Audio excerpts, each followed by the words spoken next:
नया IBM 7 हौसला है।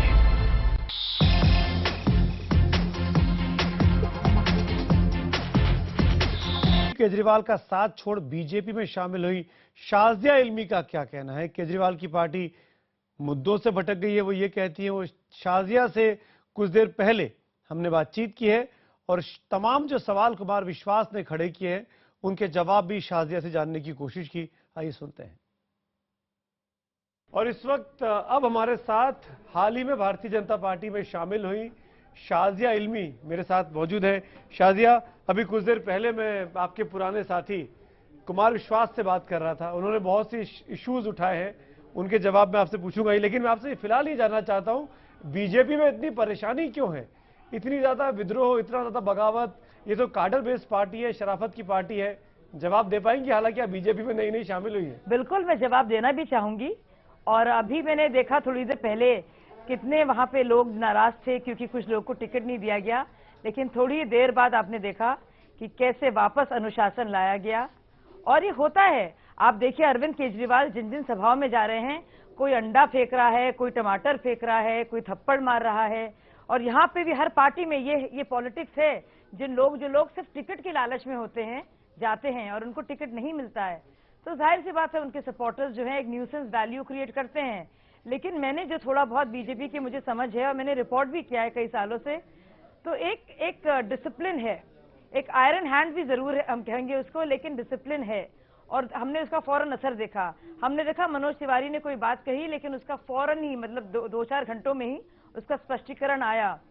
तो जो लोग नाराज होते हैं और टिकट की लालच में होते हैं, वो हर पार्टी में ऐसा होता है।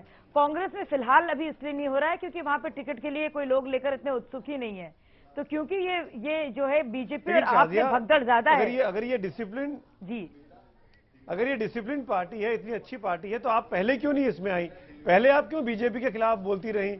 कई सारी बातें आपके खिलाफ आज कही जा रही हैं, लोग बाग ट्वीट कर रहे हैं शाजिया जी की पुरानी बातों को, पुराने स्पीचेस को, पुराने कॉलम्स को। मैं आपका जरूर जवाब देना चाहूंगी। ये बहुत जरूरी सवाल है और मुझे लगता है ये मेरी जिम्मेदारी है कि इस सवाल का जवाब मैं पूरी सफाई से और साफगोई से दूं। मैं आपको बता दूं कि मैं पहले पत्रकार थी आपकी तरह, सुमित, हम दोनों ने साथ साथ काम भी किया है। सुमित, उसके बाद मुझे लगा जब अन्ना हजारे का आंदोलन शुरू हुआ कि मैं बतौर पत्रकार, मेरी एक सीमित सा ही मेरा दायरा है, मुझे और कुछ करने की जरूरत है।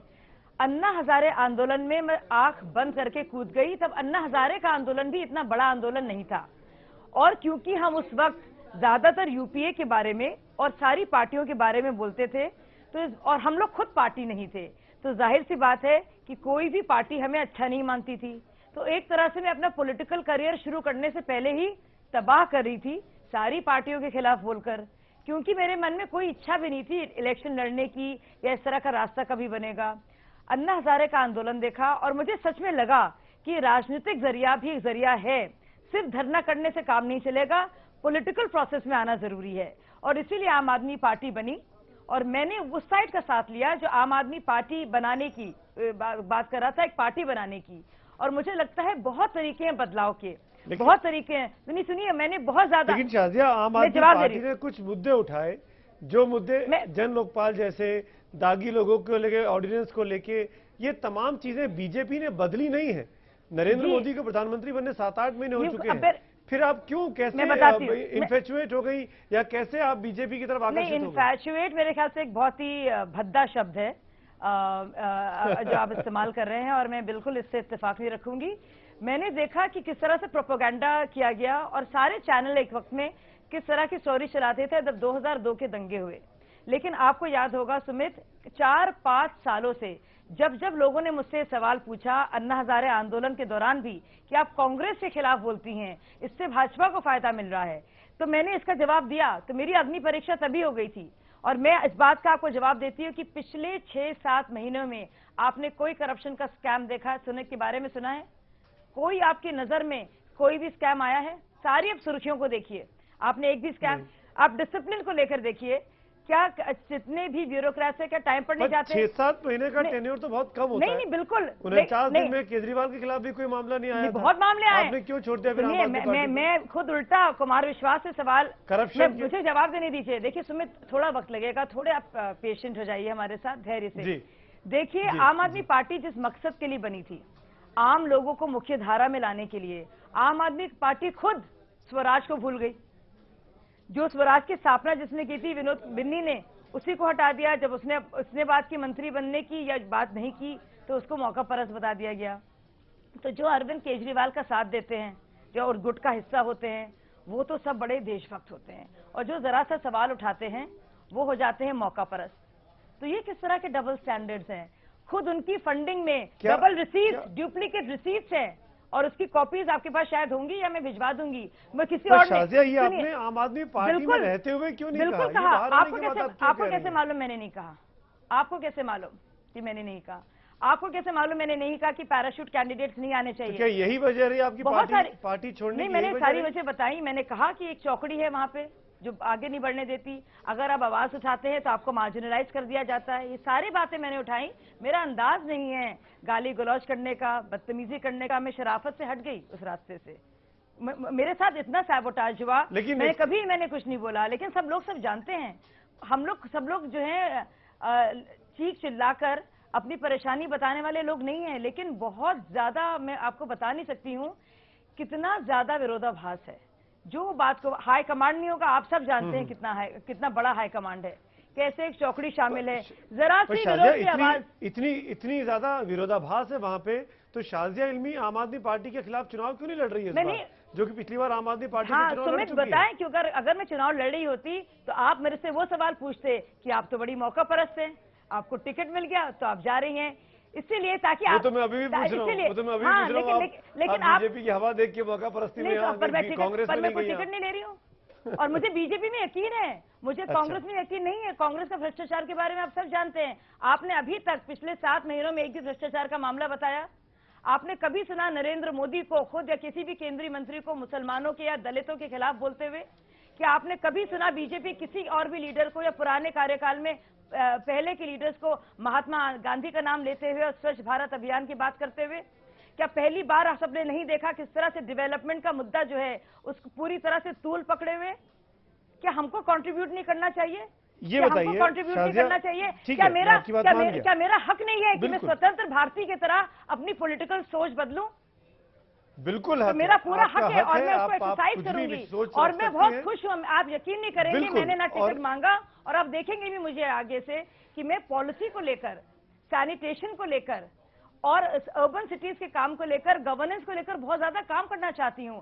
मैं बाहर बैठकर धरना प्रदर्शन नहीं करना चाहती। शायद, लेकिन एक चीज मैं पूछना चाहूंगा। कुमार विश्वास अभी मेरे साथ थे, उन्होंने ये कहा कि मुझे केजरीवाल से कोई रिश्तेदारी नहीं करनी है, मैं किसी के घर शादी कराने के लिए या शादी करने के इरादे से नहीं आ रहा हूं, मुझे तो सीबीआई से मतलब है, क्या सीबीआई आजाद हुई, मुझे इस बात से मतलब है कि क्या पार्टियों का चंदा बंद हुआ, मुझे इस बात से मतलब है कि आरोपियों को टिकट दिया जा रहा है कि नहीं दिया जा रहा है। ये तमाम चीजें बीजेपी में नहीं हो रही हैं, न जाने क्यों किरण बेदी, शाजिया इल्मी, और बिल्कुल ये क्यों कहते हैं कुमार विश्वास? मैं इसका जरूर जवाब, क्या कुमार विश्वास को इस बात की परवाह नहीं है कि उनकी पार्टी में फंडिंग कहां से आ रही है, कि डुप्लीकेट रसीद जो है, एक रसीद के नाम पर 20-20 डोनर्स कहां से आ रहे हैं?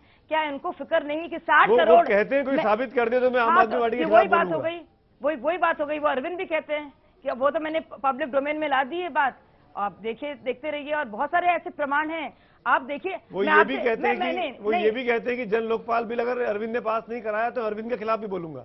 वो तो बहुत दिनों से बोल रहे हैं, वो तो कहते रहते हैं, कभी इधर की बात करते हैं, कभी मोदी की भी प्रशंसा करते हैं। तो कुमार विश्वास क्या कह रहे हैं, मैं उनके जवाब देने के, मैं अपनी बात रखने आई हूँ।